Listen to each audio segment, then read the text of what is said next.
Hello students, आज हम आपके ही एक साथी की रिक्वेस्ट पर कक्षा 6 की पाठ्य पुस्तक सोन चिरैया में से पाठ 13 दोहा दशक पढ़ने जा रहे हैं।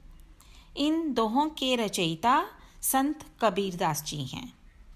बच्चों, कबीर जी ने अपने दोहों के माध्यम से मन को निर्मल बनाने, सबके प्रति अच्छा व्यवहार करने, मानवता और दयालुता आदि गुणों को अपनाने की शिक्षा दी है।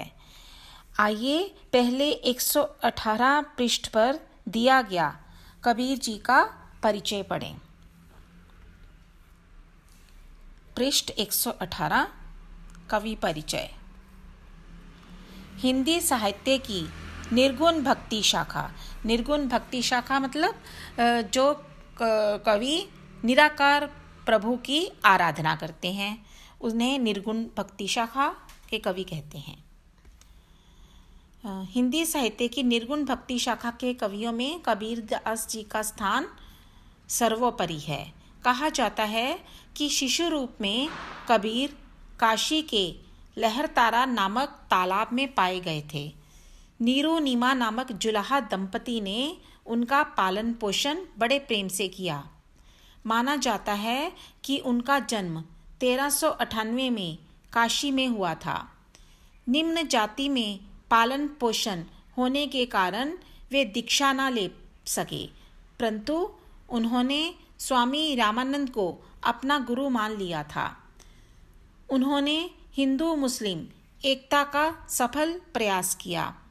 उनकी रचनाओं में अरबी, फारसी, भोजपुरी, पंजाबी, बुंदेलखंडी, ब्रज और खड़ी बोली के शब्द बहुतायत से मिलते हैं। उनकी भाषा को पंचमेल खिचड़ी या सधुकड़ी भाषा का नाम दिया गया है। उनकी रचनाएं बीजक, साखी और कबीर रचनावली कहलाती हैं। तो अब हम इनके दोहे पढ़ते हैं और उनका अर्थ समझने का प्रयास करते हैं। प्रथम दोहा है, गुरु गोविंद दो खड़े, काके लागू पाए, बलिहारी गुरु आपने, गोविंद दियो बताए। इस दोहे में कबीर जी कहते हैं कि मेरे सामने मेरे गुरु और मेरे गोविंद अर्थात मेरे परमेश्वर दोनों खड़े हैं। मैं किसके पहले पाँव छूं अर्थात चरण स्पर्श करूं। फिर वे कहते हैं कि मैं अपने गुरु के बलिहारी जाता हूँ, क्योंकि उनके बताए मार्ग पर चलकर ही मुझे मेरे परमेश्वर के दर्शन हुए। कहने का तात्पर्य यह है कि गुरु हमें अच्छे मार्ग पर चलने की शिक्षा देते हैं, सत्य मार्ग पर चलने की शिक्षा देते हैं और उस सत्य के मार्ग पर चलकर ही परमात्मा की प्राप्ति संभव है। दूसरा दोहा है, जहाँ दया तहाँ धर्म है, जहाँ लोभ तहाँ पाप, जहाँ क्रोध तहाँ काल है, जहाँ क्षमा तहाँ आप। यहाँ कबीर जी कहते हैं कि जहाँ दया तहाँ धर्म है, कि यदि हम दूसरों के प्रति दया का व्यवहार करते हैं तो मानो हम धर्म का पालन करते हैं, अर्थात दयालु होना ही धर्म के मार्ग पर चलने के समान है। जहाँ लोभ तहाँ आप, और यदि हम लोभ करते हैं, लालच करते हैं तो वहाँ तो मानो हम पाप कर्म करते हैं, अर्थात लोभी होना पापी होने के समान है। जहाँ क्रोध तहाँ काल है, और क्रोध करने से मानो हम मौत को न्योता देते हैं। कहने का तात्पर्य है कि क्रोध करने से हमारे स्वास्थ्य पर बुरा प्रभाव पड़ता है। जहाँ क्षमा तहाँ आप, क्षमा मतलब क्षमा, और यदि हम दूसरों को उनके अपराध के लिए क्षमा कर देते हैं तो मानो वहाँ स्वयं परमात्मा वास करते हैं। कहने का तात्पर्य है कि दूसरों को क्षमा करने पर परमात्मा हम परमात्मा के प्रिय हो जाते हैं। तो हमें इस दोहे से क्या शिक्षा मिली कि हमें सबके प्रति दयावान और क्षमावान होना चाहिए और लोभ और क्रोध आदि बुराइयों का त्याग करना चाहिए। तीसरा दोहा है, सांच बराबर तप नहीं, झूठ बराबर पाप, जाके हृदय सांच है, ताके हृदय आप।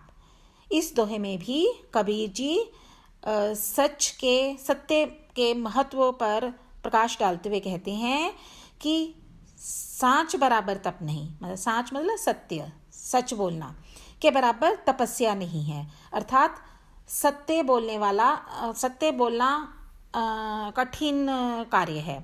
हर व्यक्ति सत्य के मार्ग पर नहीं चल सकता, और इसलिए यहाँ पर कबीर जी ने इसे तपस्या के समान कहा है।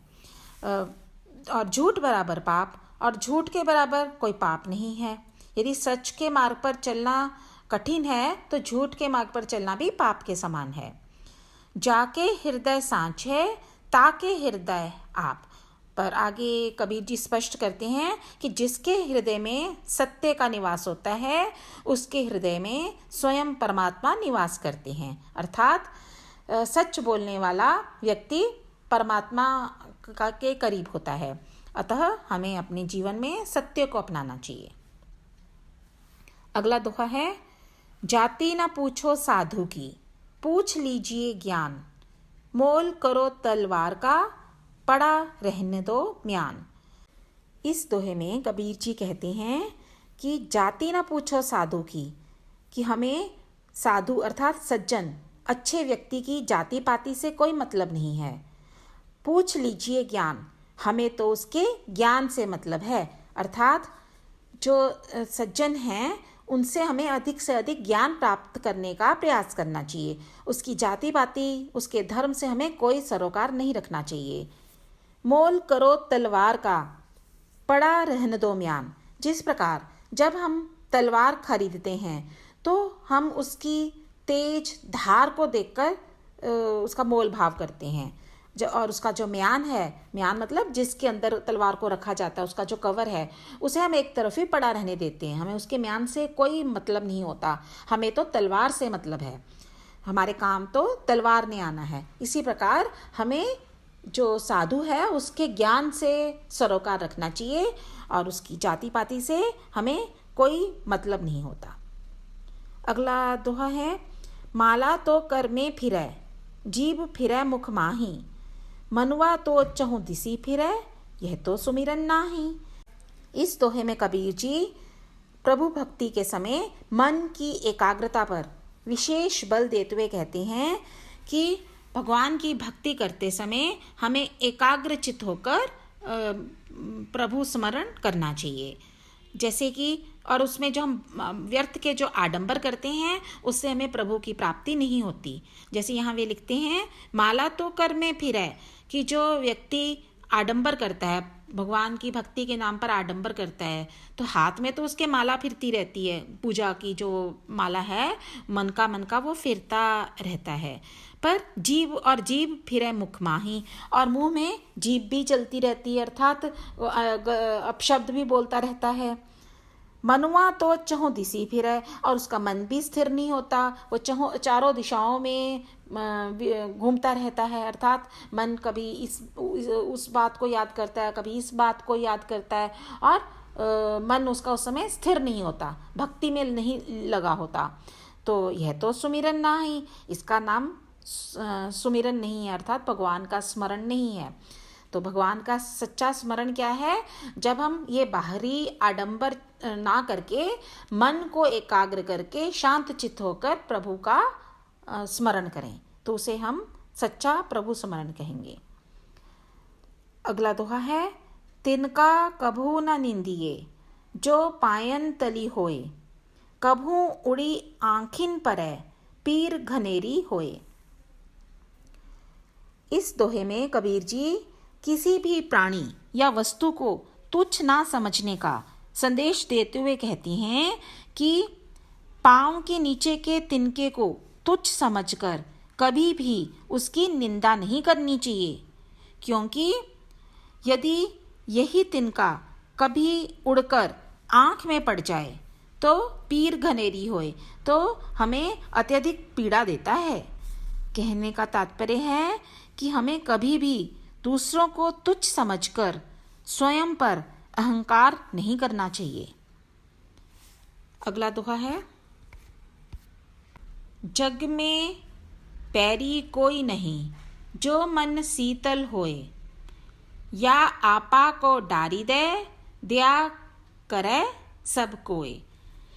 इस दोहे में कबीर जी सबके लिए विनम्र होने का संदेश देते हुए कहते हैं कि जग में बैरी कोई नहीं, कि संसार में कोई भी हमारा शत्रु नहीं है, जो मन शीतल होए। यदि हमारा मन शीतल है, अर्थात यदि हमारा मन शांत है, हम अशांत नहीं हैं, हम सबके साथ शांत रहकर अच्छा व्यवहार करते हैं, तो हमारा इस संसार में कोई शत्रु हो ही नहीं सकता। या आपा को डारी दे, आपा मतलब अहंकार, अहम, ईगो, कि यदि हम अपने अहंकार को डार दें, मतलब त्याग कर दें, तो दया करे सब कोई, तो हर कोई हम पर दया करता है। अर्थात यदि हम अहंकारी होते हैं, घमंड करते हैं, तो कोई भी हमारे साथ दया का व्यवहार नहीं करता। इसके विपरीत यदि हम अहंकार विहीन होकर सबसे अच्छा व्यवहार करते हैं, तो दूसरे भी हम पर दया करते हैं।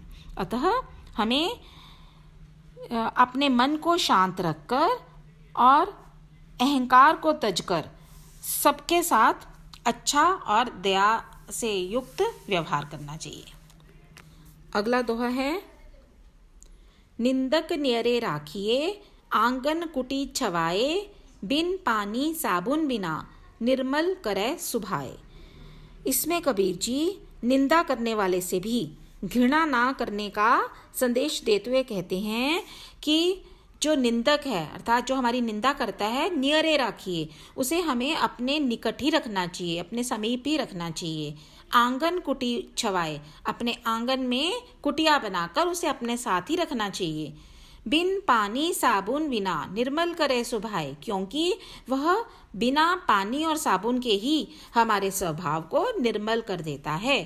कहने का तात्पर्य है कि जो निंदक है, जो हमारी बुराई करने वाला है, जब हमारी वह बुराई करेगा तो हम अपनी बुराइयों को दूर करने का प्रयास करेंगे। इस प्रकार बिना साबुन पानी के ही वह हमारे स्वभाव को निर्मल बना सकता है। अतः हमें निंदक से घृणा ना करके उसे अपना सबसे बड़ा मित्र समझना चाहिए। अगला दोहा है, गुरु कुम्हार शिष्य कुंभ है, घड़ी घड़ी काढ़े खोट, अंतर हाथ सहार दे, बाहर बाहे चोट। इसमें कबीर जी गुरु शिष्य के पावन रिश्ते को स्पष्ट करते हुए कहते हैं कि गुरु मिट्टी के बर्तन बनाने वाले कुम्हार के समान है और शिष्य घड़े के समान है। जिस प्रकार कुम्हार घड़ा बनाते समय उसे भीतर से तो हाथ का सहारा देता है, पर बाहर से हल्की हल्की चोट देकर उसे सही आकार देने का प्रयास करता है, उसी प्रकार गुरु का हृदय भी शिष्य के प्रति भीतर से तो अत्यंत कोमल होता है, परंतु बाहर से वे कठोरता का व्यवहार करके उसके अवगुण दूर करने का प्रयास करते रहते हैं।